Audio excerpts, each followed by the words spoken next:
and welcome to my podcast. A funny thing happened on my way to success.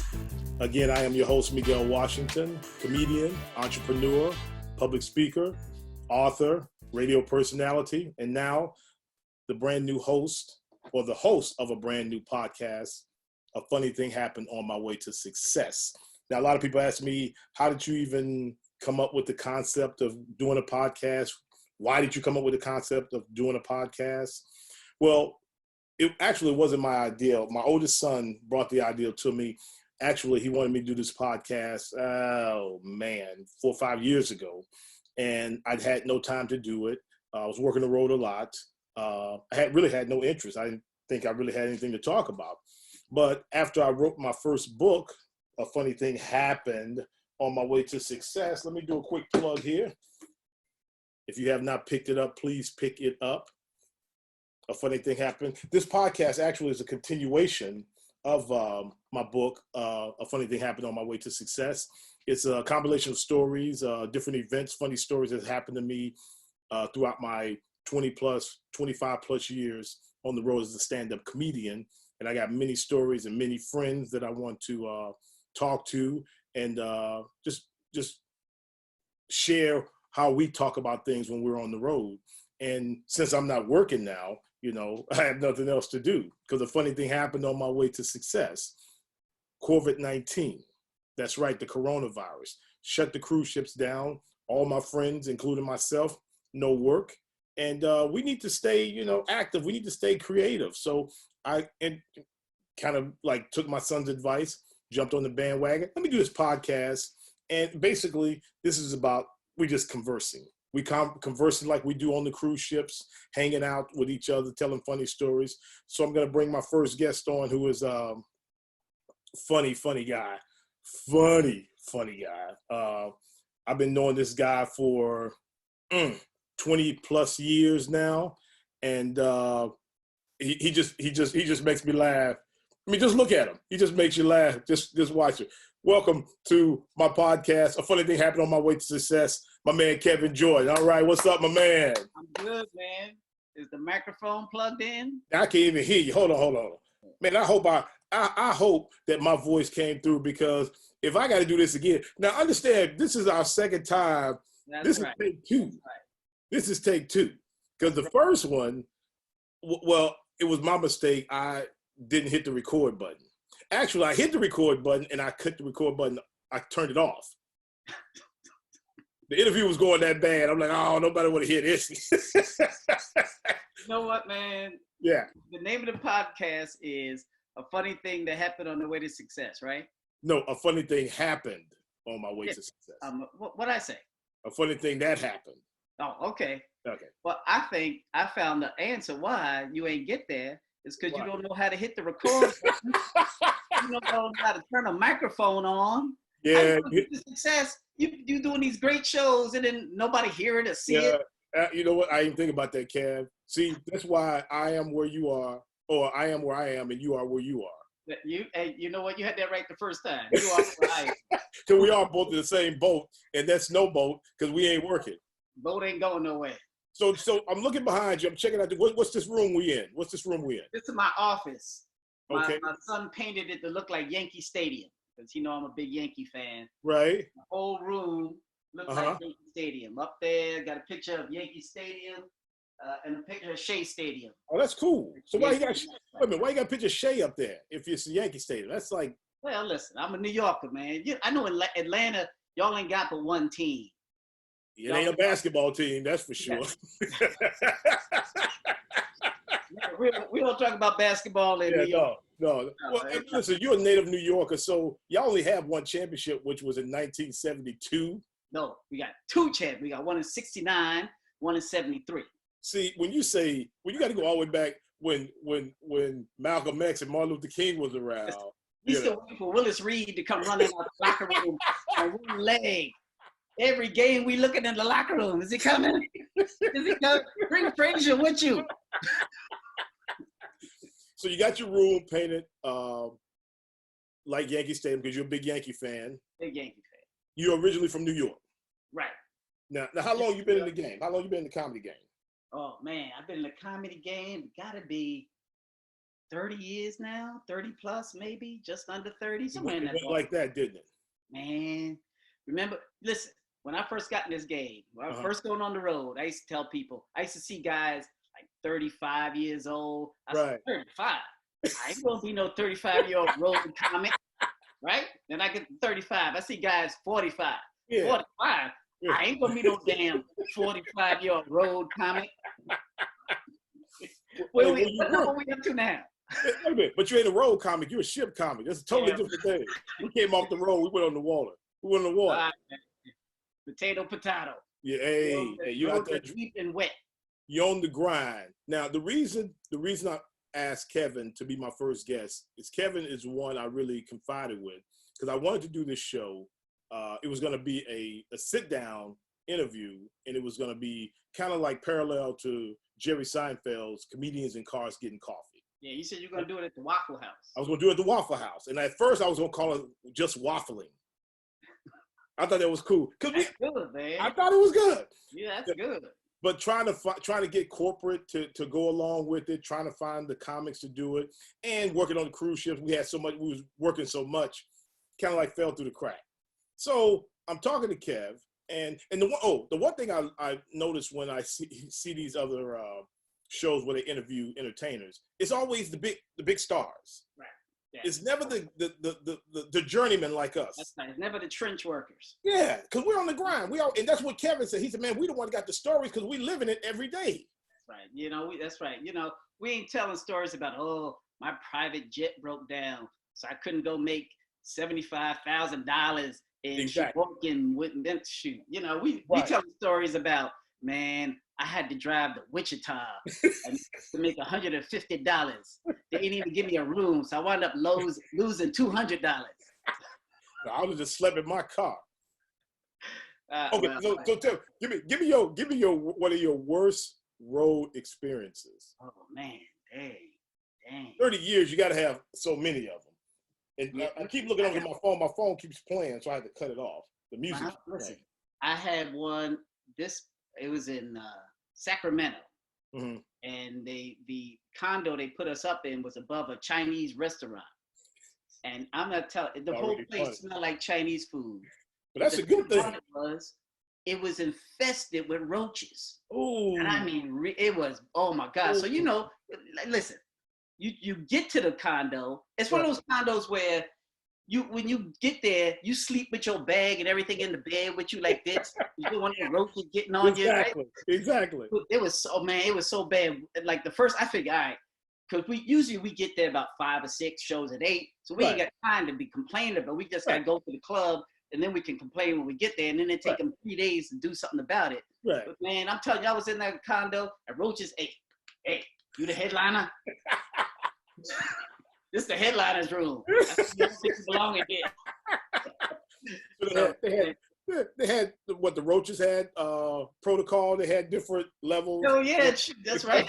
The roach thrown me out of the headliner's room. I ain't never heard. Got any credits? I ain't never heard.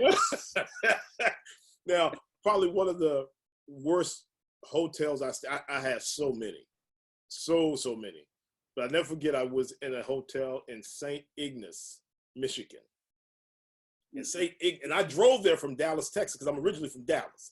I drove from Dallas, Texas, and St. Ignace. For those who know Michigan, it's up here. Yeah. It's way up there. It's right. It's like 50 miles from the Canadian border. That's how far up I was. Yeah. And I'm staying at a hotel. I don't even know why they even call it a hotel. It's not. It wouldn't even be considered a motel. They didn't have phones in our rooms. So I didn't know this, they had, it was a phone in the room, but it didn't work. Yeah. Right. So if somebody called, the girl from the house phone would take the message. So when you get back from the club, it'll be messages taped to your door. Yeah. And I didn't know this. And my wife at the time called late at night, and a woman answers the phone and says, "You can't call here this late at night." Ain't that something, man? So the note on my door was divorce. Man, people don't realize what we went through. I know. To make $1. But it was it's the love of what we do. Yes, it was. It was a love of what. Okay, was? Did I hear was? What? Well, we ain't doing it now. Ain't nobody say we coming back. We coming back. We don't know what capacity we coming back. Well, they talk about when we come back, there might be some. We're gonna have to take a cut in pay. Right. I ain't never seen a raise in pay. Yeah. I've seen my money do nothing but go down. Right. But the thing about it is, it's a buyer's market. What else you gonna do? There you go. What you gonna do? You still ain't gonna make this kind of money at Target. We ain't gonna make this kind of money at comedy clubs. Nope. Unless you create your own wealth, your own way. Exactly. Unless you create your own something that's gonna propel you to the next level. Hey, put your book up because this is a great book. Kevin's an art. Matter of fact, in script. Well, you a juggler now? What are you? You got to expand, bro. No, put the book back up. Plug your book. Plug your book, man. That's the book. That's the book, right? When the street lights came on, it's all about growing up in New York City, all things we used to do. Ride our bikes all over the world, all over the town. I rode my bike until I was 20 years old. Really? So I grew up in New York. You didn't need. Oh yeah. It's totally different than work. Bus and train. So I ride my bike to my girlfriend's house, and we go get on the bus from there, go in the city, that kind of thing. I rode that bike everywhere. Man, when I was able to ride the city bus, I stopped riding my bike. Well, listen, in New York, I wouldn't do that in Atlanta either. But you in Dallas? Well, I was in Dallas then. Yeah. I was in Dallas, and I was in the inner city. So now you get on the city bus. But let me tell you something. I read your book. I read Kevin's book. Matter of fact, as soon as I finished, when you finished your book, you called me and said, "Hey, your turn. Write your book. Get it done." This guy always, I don't know if it's subconsciously or consciously, always pushes me to do something, and I end up doing it. I don't know why I'm listening to this guy, but I'm listening to him. But I should listen to him because I end up writing the book. Yeah, look where it's got you. Yeah, now I got my podcast going. Right. So what else you got? What else you got with me? You wrote the script. You wrote the script to the movie. That's right. Wrote the script. So what happened to the TV show you was doing? I'm still. The TV show you did.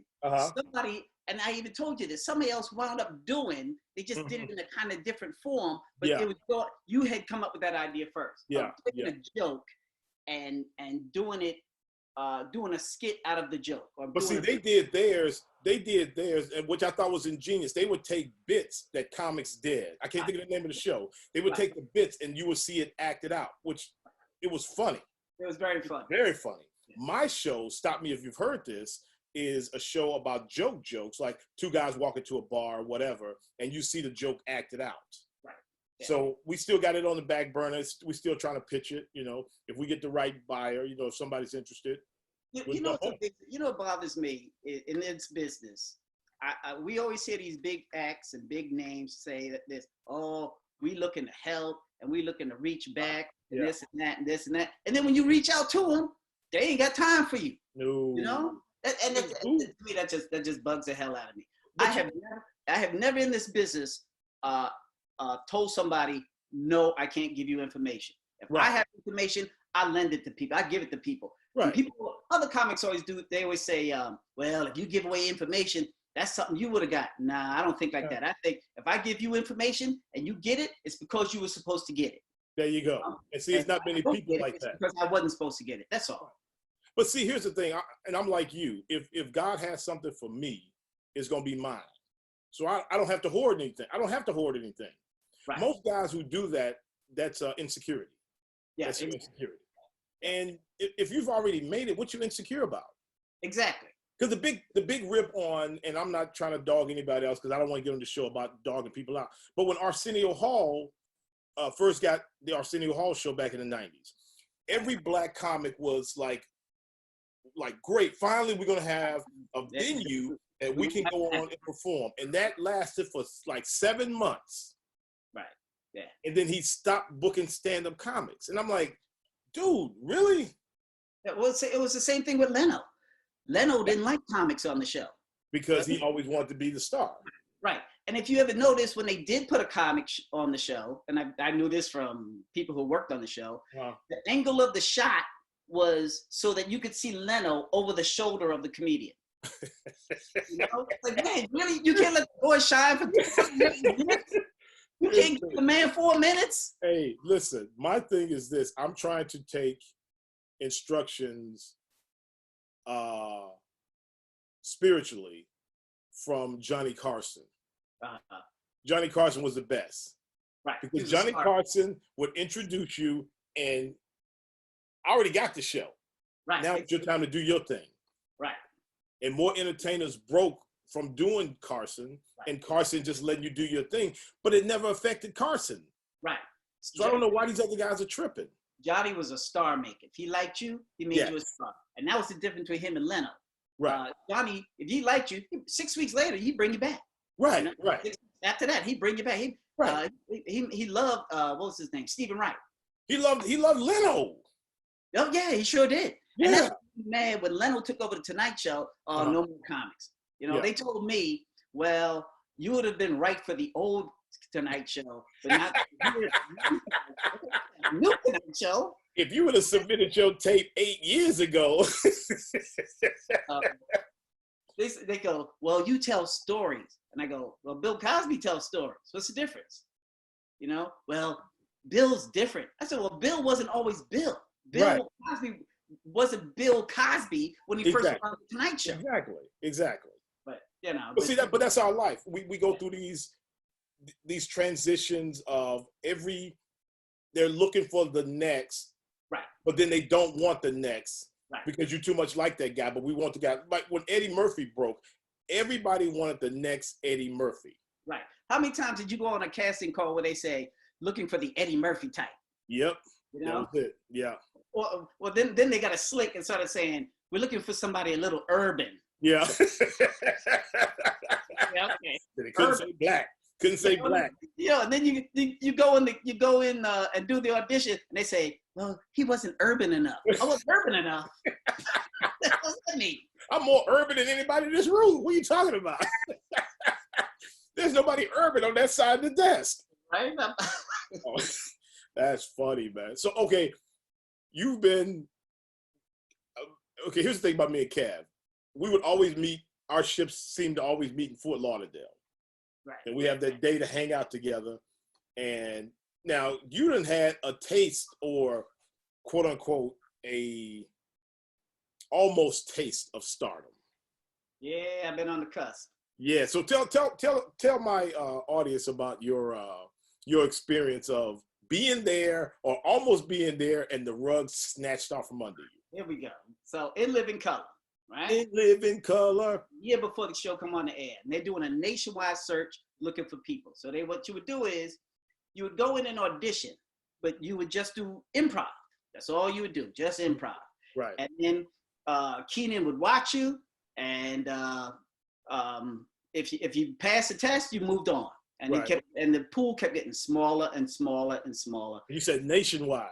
Nationwide, everybody. Only one who didn't have to audition was Jim Carrey.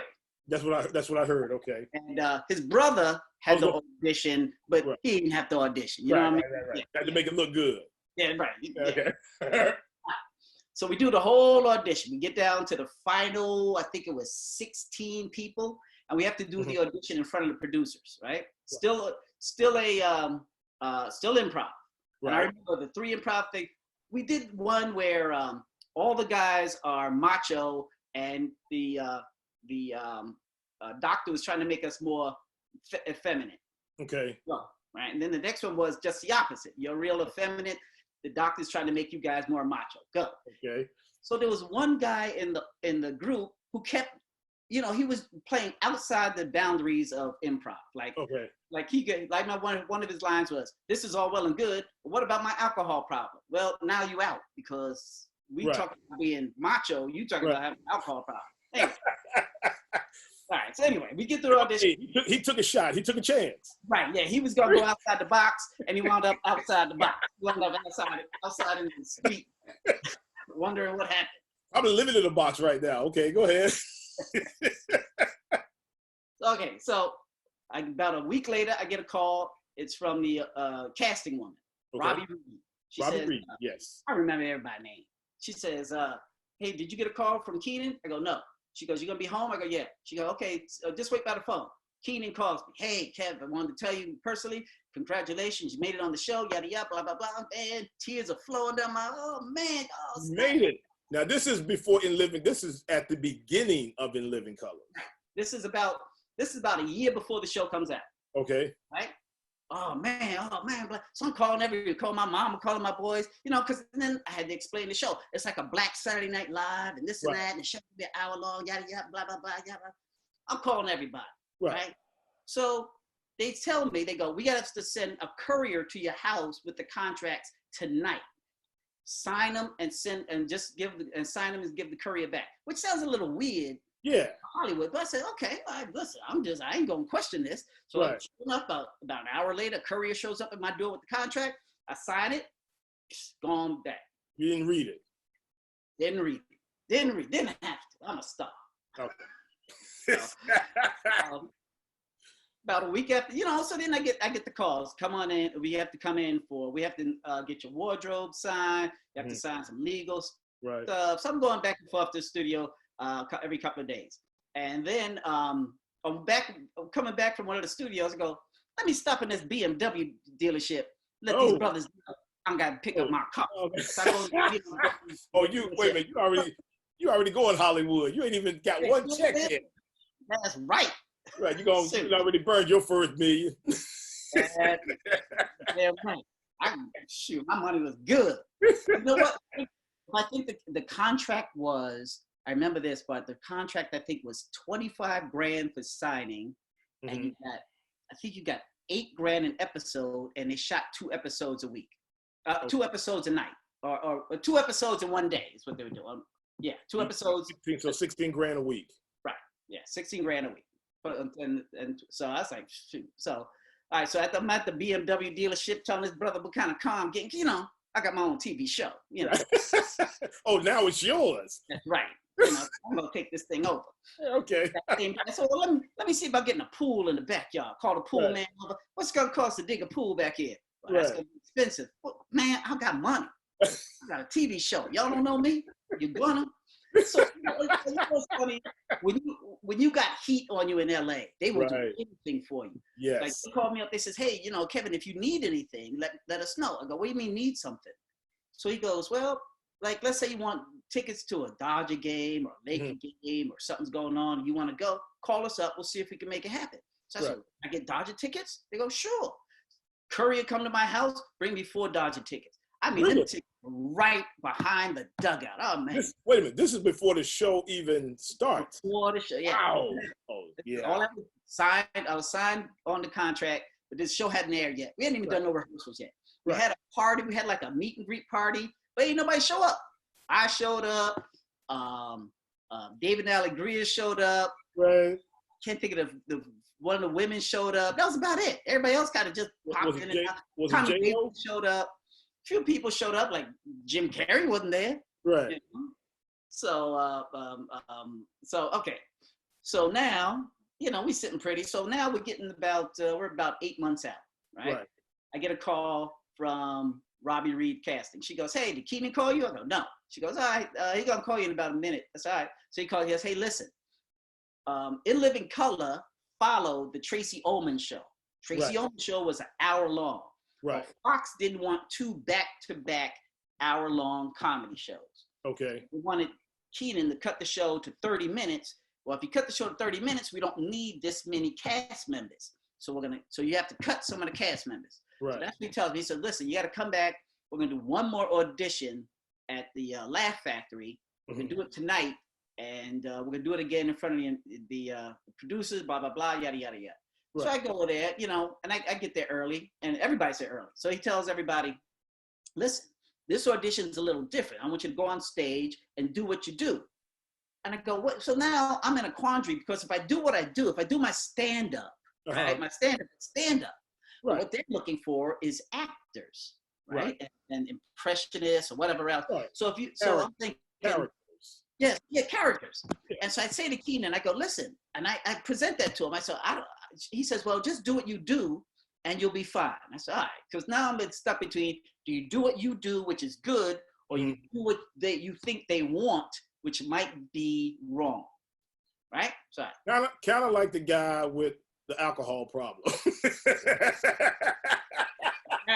Yeah, how about that, right? So which one did you choose? So I chose, I went with what I know best. I went with my stand, right? But I remember one of the bits I did was, I did the bit where I'm in the back of the station wagon. Right. That I figured, because then I got to act like a little kid, and I'll act more kiddish, and I'll make it bigger. Right. And you know what's funny is, so David Allen Greer goes up behind me, and he goes, listen, I'm not a comedian. I'm an actor. So I don't know what y'all exactly want from me. So maybe if somebody wants to come up on stage and we'll do a little improv bits, stupid me sitting there going, hey, let him sink and swim on his own. I got a contract. I don't care. I'm good. I got a signed contract. Instead of running back on stage and getting more stage time and getting in front of these people. Right. Yeah. So he go up and he do some improv with some people and whatnot. I think Tommy Davidson went up with him. Right. So that the night's over. So about a day or two later, I get a call. Hey, did Keenan call you? No, he gonna call you. Okay. Wait a minute, hold on. So Robbie Reed has to call you every time to ask you if Keenan called, which she know he hasn't called. Right. Yeah. That's why you're calling to make sure I'm here. This would make sure. This is before cell phones, know. Yeah. So she goes, he gonna call you. That's all right. So stay near the phone. So he called me back. He goes, listen. He goes, we went through every player in the show. He said, when we got to your picture, we put it aside. He said, it was between you and Tommy Davidson. He said, because you're going to play the same parts, you're going to be the same character, we didn't need two of you. But we waited to last to pick between the two of you. He said, now Tommy does more impressions than you do, and his management, and I'm thinking, management? What that got to do with anything? I didn't know you could send somebody in to talk for you. I ain't got no management. So I go, his management came in and made a big deal about who he was and what he's done and yada yada. So they went with Tommy Davidson. Man, I'm telling you, I was crying. Wow. I'm in a cool position on the floor. So I said to him, well, listen, what about, can I be audience warm up? He goes, no, we're not having audience warm up. We're doing something different, which was Fly Girls. Oh, okay. I go, well, can I be a writer on the show? I go, no. He goes, no, we already have writers for the show. So then, now I turn to hold on. Did you ask, could you be a fly girl? You got to do what you got to do to get in, bro. You can't have no shame. Gotta go get that BMW. By any means necessary. Right. So now you done got angry. Yeah, now I'm angry because I tell him, well, what about that contract? And he goes, well, if you had read it, we can let you out of the contract, but you can't leave the contract. Wow. So they let me out. And so that's showbiz. So you were that close. That close, man. And Tommy Davidson beat you out. And it's funny, I met Tommy, I was still opening. I wasn't even professional. I was still amateur on the road. And Tommy came to Arlington, Texas, my home club. Never heard of him. And the first night that guy performed, I said, he's going to be a star. This guy's so naturally funny and gifted. So we hung out all week, and he's telling me about this new show that's going to come on called In Living Colors. And he says, like you, it's like a Black Saturday Night Live. And I'm like, yeah, right. So did you know it was going to blow up like that, or did you have any idea? Who had any idea it was going to blow up like that? And you were just happy to have a show. Huh? You were just happy to get a show. Yeah, I was shooting. Listen, I don't know. How PC is your show? Mine? Yeah, right now. Can I say what I want to say? It's pretty PC. Can I say whatever I want to say? Oh, this show. Yeah, you just say what you want to say. Okay. Listen, like I tell people all the time, if they made a show called Nigga Boy and I'm the lead. I'm happy. I'm taking the role. You know, every week it'd be like, hey, this week you're gonna shine shoes. Is that okay with you? I'm nigga boy, right? Go, shine, get that shoe shine. I know you are. No, you. I know you. Yeah. You just want to show. People come up to me, man, how could you do a show like that? I just become 1,000, 2,000, I really should put this money away. 12,000. Listen. If they look up the word sellout in the dictionary, your picture would be in front of it. Yeah, I'm at that point. That's where I am in my career. I sell out in a heartbeat. You are the comedian Samuel L. Jackson in Django. My father hated that character. He could not watch that movie because of Samuel L. Jackson. Needless to say. So Tommy tells me about the show, and I'm like, but it came on the scene and like a wildfire. Right. Yeah, it just exploded. It was huge. Who else? Do you remember anybody else that was on that didn't make the final cut? Or do you remember? No, you mean who did make the final cut from the audition? Yeah, from the last 16. Oh no, I don't know. Okay. I want to say, Steve Smith. Somebody, okay. one of the guys we know, but I can't think of a white guy that we know. Okay. I don't know if he made it to that final 16, but I don't know if he made it over the hump. Right. He got the contract. But but other than that, man, and you know, so so that happens, and then so now Keenan was the hot producer in town, and they tried to make a TV show out of remember I'm Gonna Get You Sucker? Absolutely. They were going to make a TV show called Hammer, Slammer, and Sledge, right? And they needed a part. His brother played by his brother, the little weasel, always getting thrown down the steps. Everything. Right. They called me in for that part. Oh, okay. And it sounds like, the way they talking, it sounds like I'm almost a lock for this part. Okay. But the show never got picked up, and they didn't even shoot a pilot. So, so years go by. Okay. Years go by. I'm in Atlanta. I'm playing a Comedy Underground. They opened a Comedy Underground in Atlanta, right? I think the host was me, Myra J. I forget who the host was. Oh man, were you closing? I was closing. Okay. Closing the show, all right. And the opener, I ain't gonna tell you the opener's name, right? The opener would go up with his little keyboard and do keyboard songs and jokes, right? And I'm looking at this guy, I'm going, this guy could be funny. This guy could be funny because he looked like he got that aura like he a star, right? Okay. So I got a condo upstairs, he got a condo downstairs. The next day he called me, hey, Kev, what you doing, bro? What you doing? I go, I ain't doing nothing. He goes, come on down, man. Come on down, let's have some lunch, man. Let's have some lunch. I said, all right. So I go down to the condo. He got not one, but two naked women running around the apartment with him. One of them's the bartender. I don't know who the other one is. Two girls running around naked up in this place. Oh, okay. Lord. So he go, yo, Kev, how you like your top ramen, man? I go, listen, I just like it plain. No, brother. I'm gonna teach you how to eat your top ramen. You gotta put some cheese in. I'm gonna make a top ramen for you, man. Makes me some top ramen. We sit and we talk.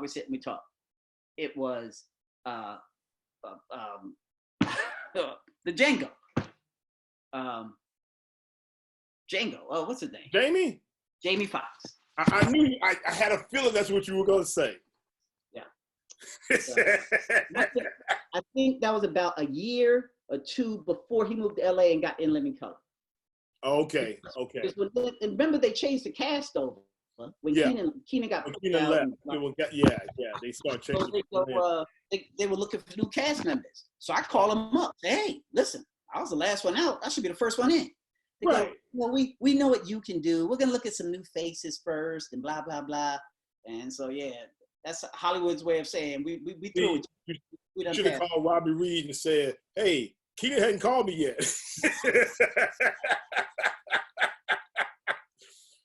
See, I had my big industry story was I had a little heat on me back in 19, and 19. I wrote a treatment for a sitcom. Not going to say the name of the sitcom, but I wrote the name. I wrote this treatment. I went to the Montreal Comedy Festival. Hey. And the year I went to the Comedy Festival, Monique got her deal. Wow. Ray Romano got his deal. Wow. Craig Robertson got his deal. And my goodness, oh my goodness, good friend of mine. He passed away. Why does his name escape me? White guy had the surfer guy. Mitch Hedberg. Mitch Hedberg got his deal.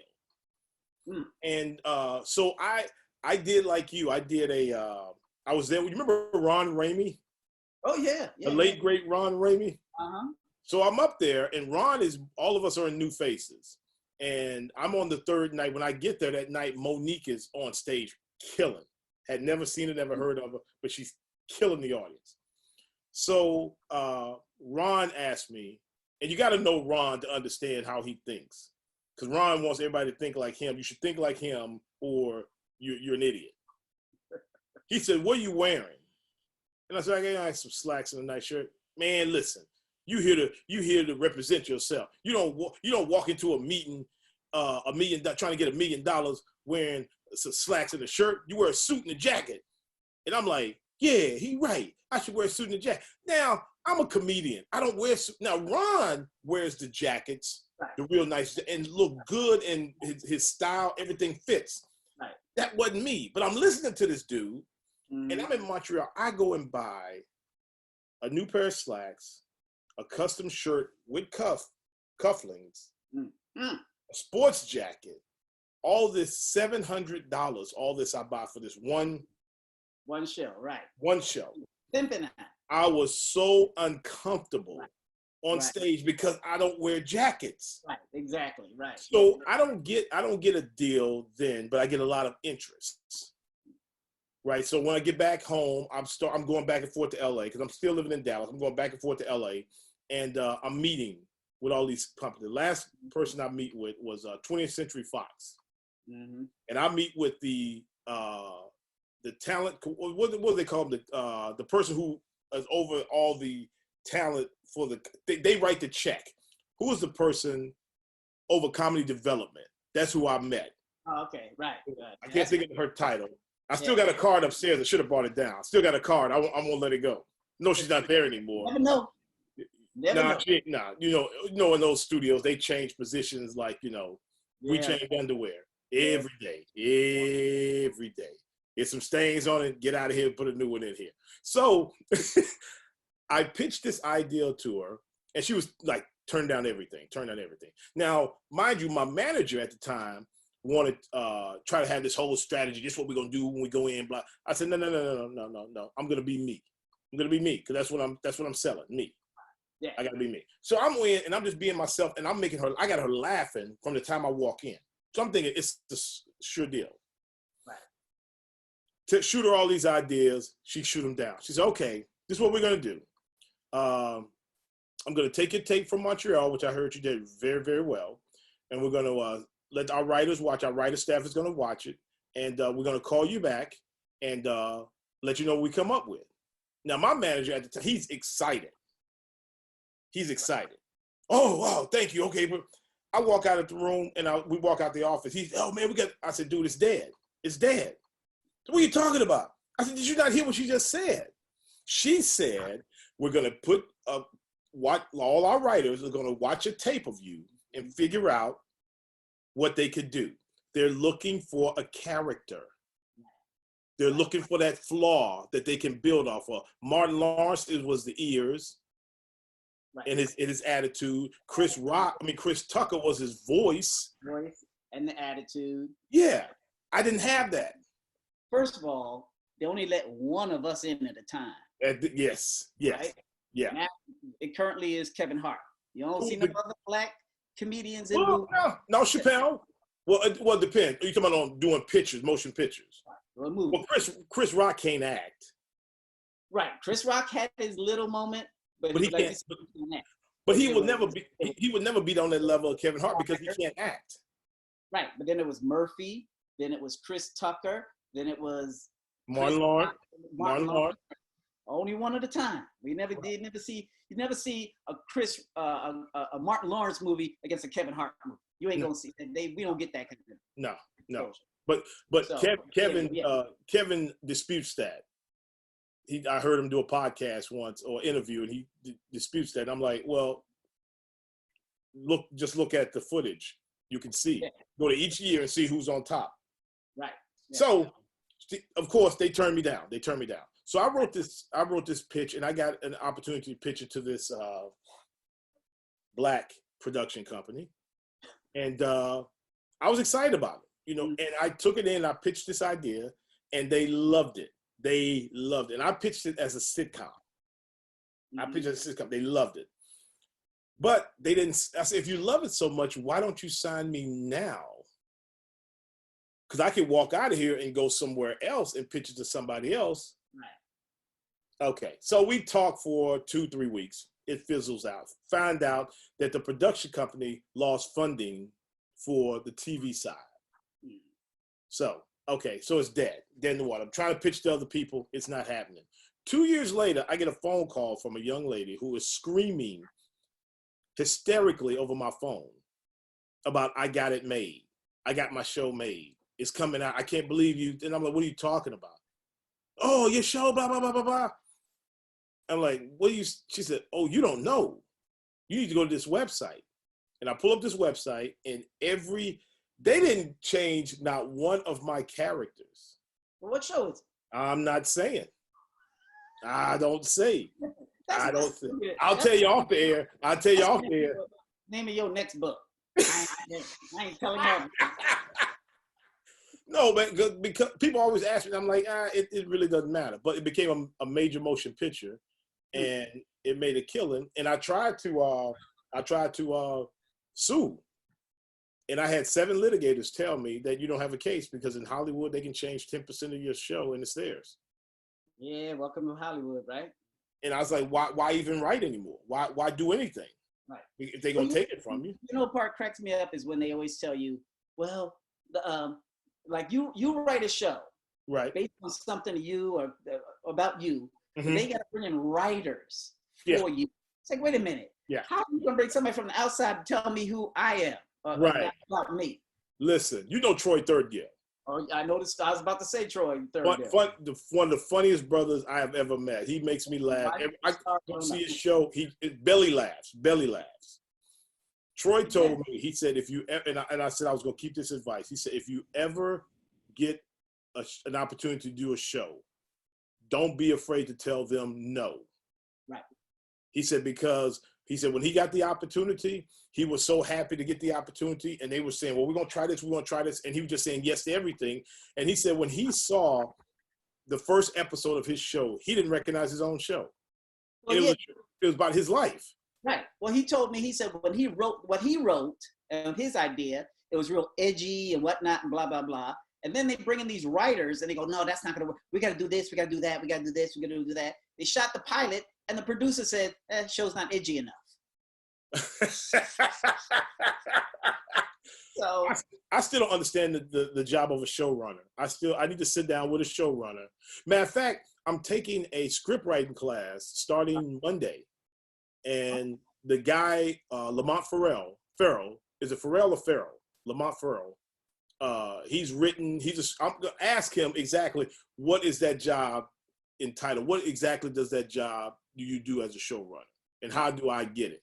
Because apparently the show writers get the say on every show. If they're running the show, they can make changes, major changes, right? Without even blinking an eye. Exactly. Which I'm thinking is kind of stupid because if they like their ideal, you want to feed off them to make it better, but they want to change everything to make it theirs to get more. I'm like, it doesn't make sense to me.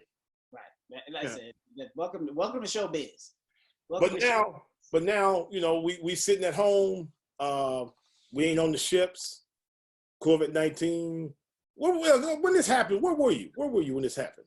When it broke, what's funny is they had canceled me off of a ship. I was supposed to fly to Singapore. Right. About 30 days before, they canceled me. Okay. For other reasons, right? And I was furious because I wanted to go. I like Singapore. I wanted to go back to Singapore. I was gonna go to Hong Kong, go to Vietnam. I was gonna. I remember you telling me that, and I was like, they booking you over there with the language barrier, because that's what they always told me, it was a language barrier. Well, yeah, that's why they said I couldn't go. They said, well, it's a ship full of Brits and Aussies, and they won't get the humor. I go, wait, yo, send me to Australia all the time. Yo, send me to UK all the time. Now all of a sudden this ship, they ain't gonna get the humor. So they can't. So I put the hex on them. Right. Picture. So month go by, that ship was the ship that first broke out with the big virus, and they wouldn't let it dock, and it sailed around forever. And so apparently I did too much. Yeah. One hand, and I should have dared a color purple. Yeah. I went your purple. fingers are too straight. Your fingers are too straight. So so were you at home when they did the shutdown, or were you? Yeah, I was. As a matter of fact, I was on a ship.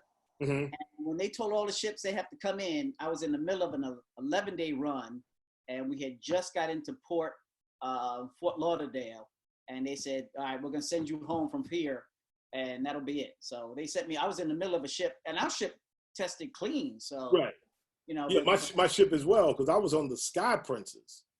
Yeah, I was I got a phone call, because I guess they were trying to keep people, they knew they couldn't fly people on. Right, yeah. So they said, well, can you stay on 2 week, 1 week will be good, 2 weeks will be great. And they said they'd probably get canceled off this other ship, because I was getting off that ship like that Saturday. 6 days later, I was going to another ship. And they said, you probably get canceled off that, so you might as well stay on. And I said, well, I got a doctor's appointment. Let me check with my doctor and see if I can switch some appointments, because this is about, some serious issues with the kidneys and all that, which I'm fine. But the next day is when Jan Swartz from Princess came out and said, hey, we shutting down for 60 days. Right. Yeah, and I'm like, what? 60 days, really? 60. I'm like, okay. I've been off for a month and was broke at the end of that month. Listen. How about that? You know that? I've been off for a week and been broke at the end of the week. So, I've been working and broke. How about that? How's that even work?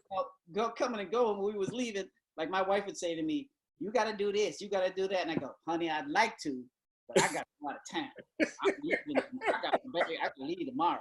Right. Some days I'd leave a day early. But here's the thing. You can still use that. Just pack your bag up and say, baby, they're supposed to call me today, so I can't do it.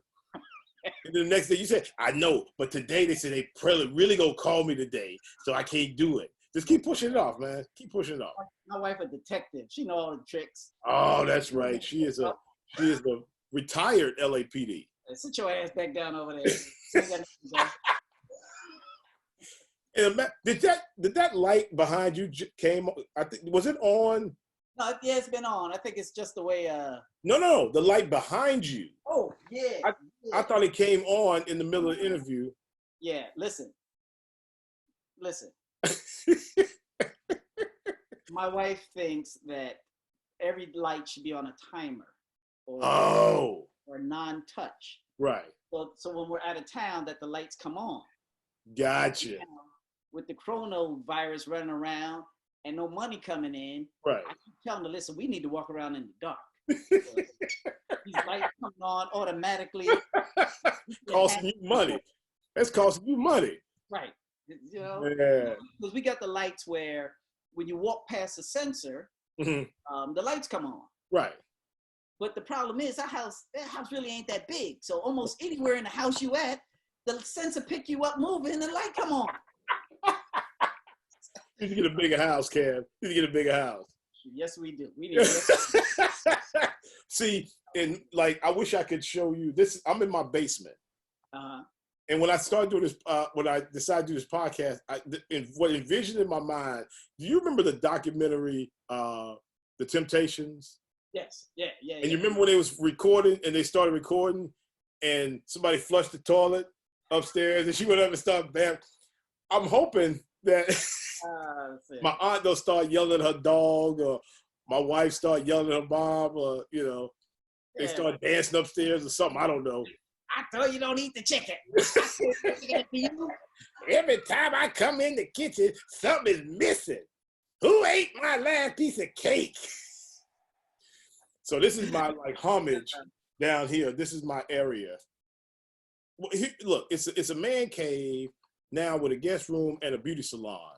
So I got a cave room. I don't have I just got a cave area. House. Yeah. Listen, you know what? Let me tell you something. My dream when I was growing up was, remember the show Addams Family? Absolutely. He had that big train set in that one room. Yeah. I always wanted a big giant train set in a room. So when I bought my first house, it had a 2-car garage. Okay. I sealed it off, took the door, so you could, I sealed the garage off, and I built a entire train set in a 2-car garage. It was beautiful. Man, it was beautiful.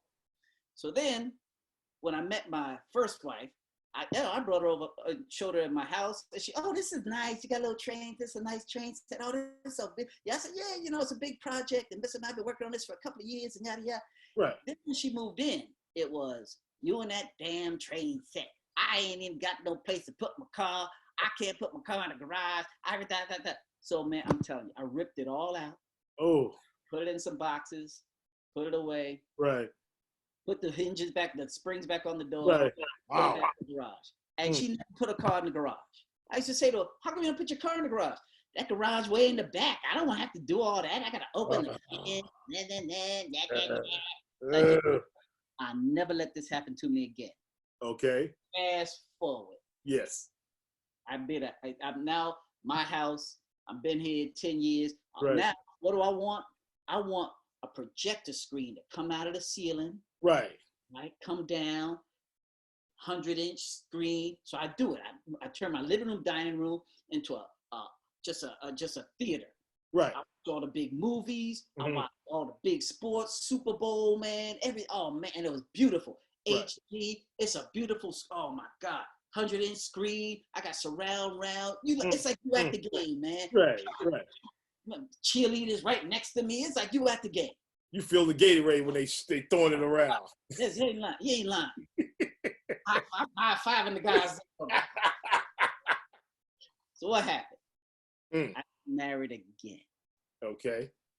What my wife would say, this is nice, but where I'm gonna put my piano? The piano? Put that in the garage. We ain't going through this again. We go back and forth. Long story, what happened?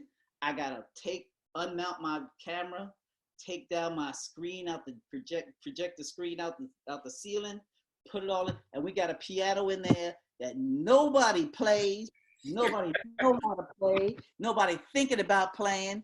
Kev, I got a text yesterday from Juggy. Oh, Juggy in St. Martin. Yeah, and Juggy says, who's playing your piano? Ha ha ha. So for those who don't know, because Kevin knows the story about my piano. So here, my wife,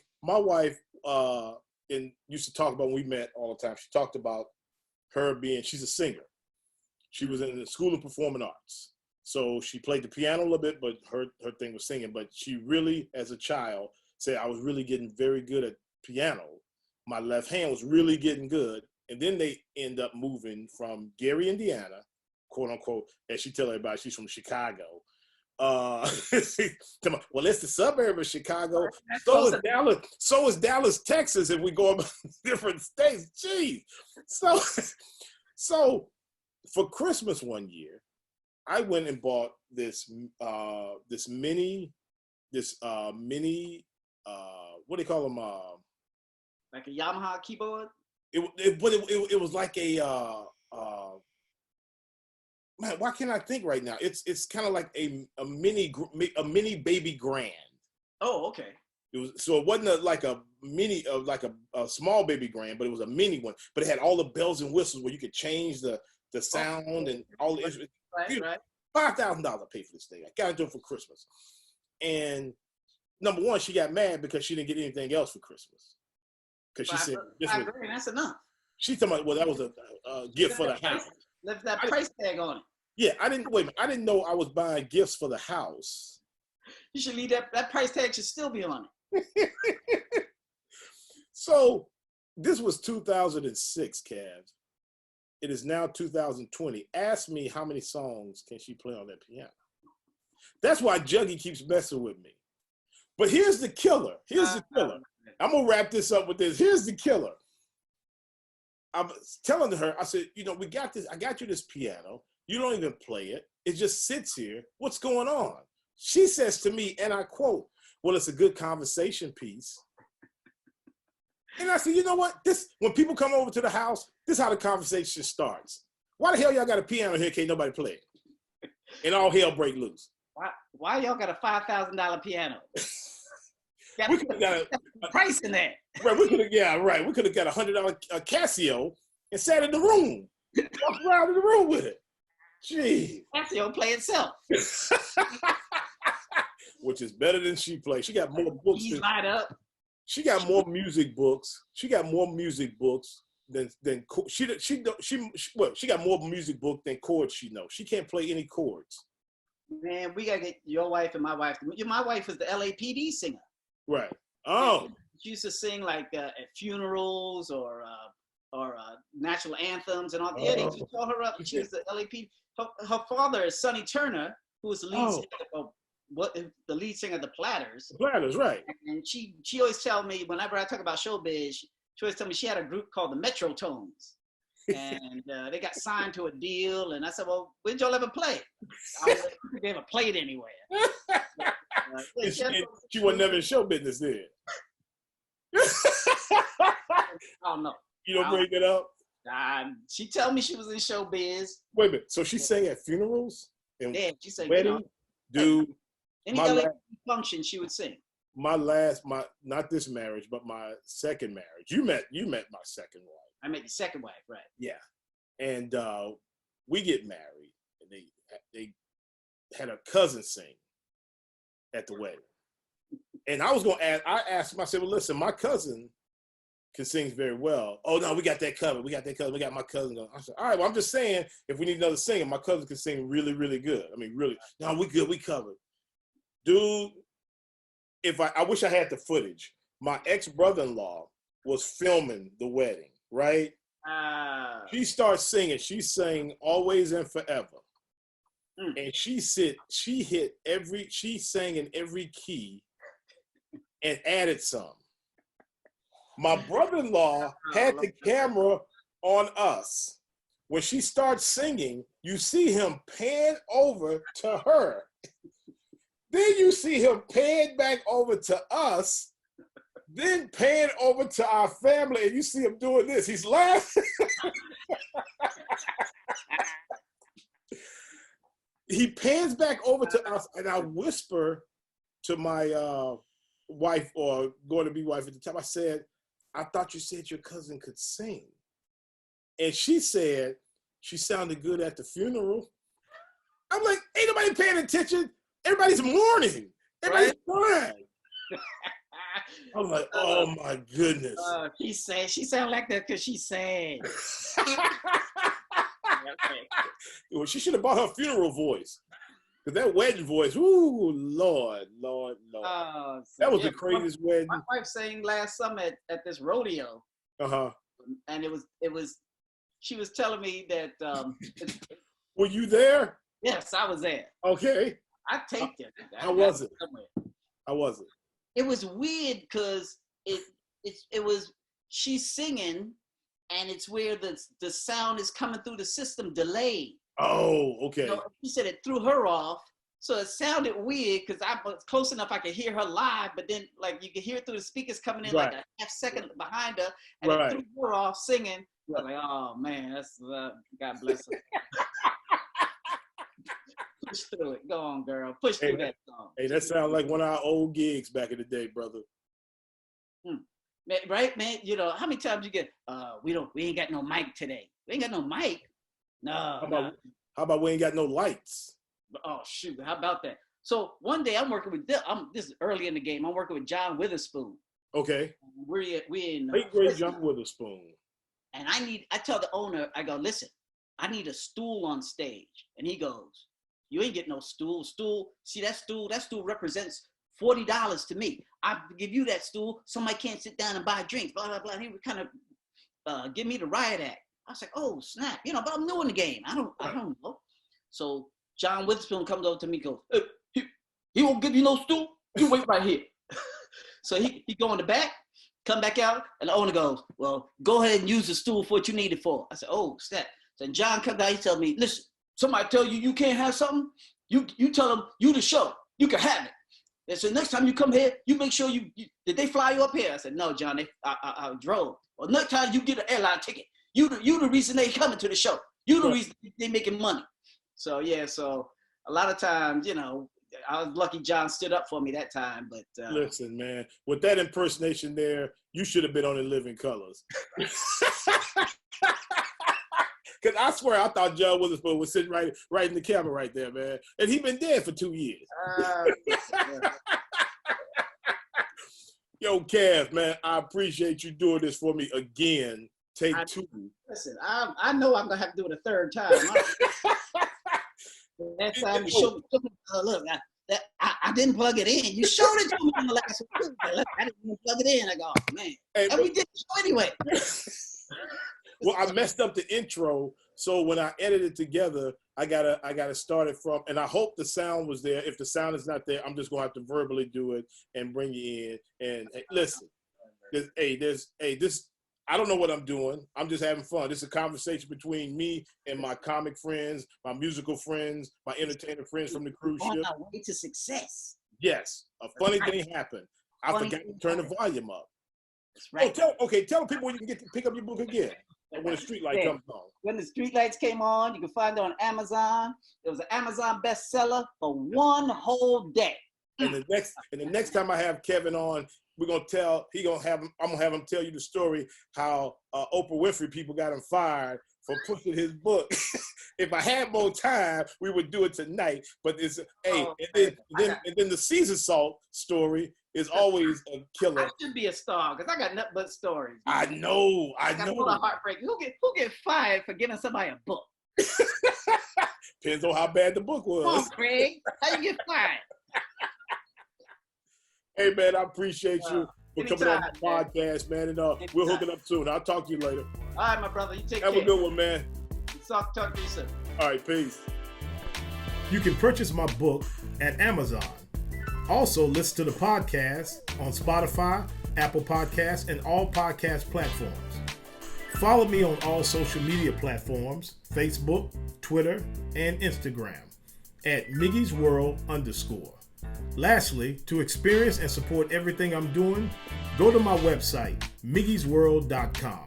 Thanks again, and we'll see you next week.